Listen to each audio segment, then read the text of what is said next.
નથી ગામમાં એક કોઈ મહાપુરુષ પધારેલા અને આખું ગામ જતું હતું બાપુ સ્વામી, અને બધા જીજી કરે કે બાપુ અમારે ત્યાં ભોજન કરવા આવો, અમારે ત્યાં ભોજન કરવા આવો, અમારા ઘરે ના આવો તો અમે થાળ લઈને આવીએ.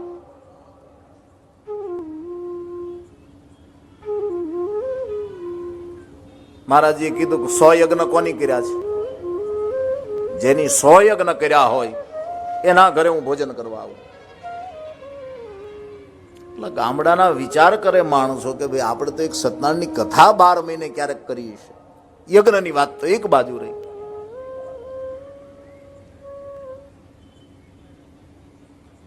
પણ એક માજીને ખબર પડી, અભણ કેટલું યાદ રાખે, ઓલા ભણેલા ભૂલી જાય, પગ મને ધોવા દો રઘુરામ.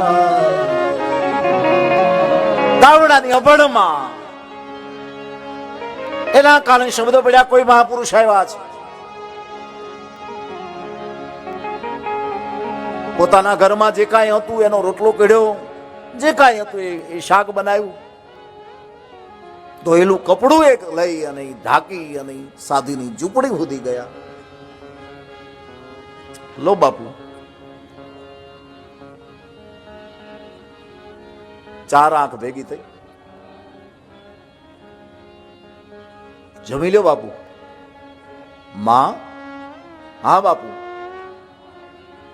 100 યજ્ઞ તે કર્યા છે? તો કે બાપુ ઈ મને બહુ ખબર નથી, પણ મારા ઘરથી તમારી ઝૂંપડી 100 ડગલા થઈ. મેં મહાપુરુષો આગળ સાંભળ્યું છે, સંત મિલન કો જાય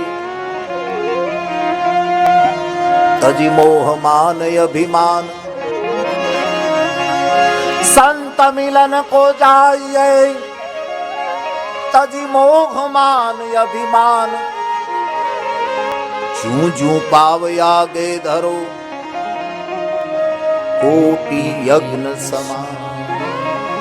એક એક ડગલામાં કોટી યજ્ઞનું પુણ્ય હોય.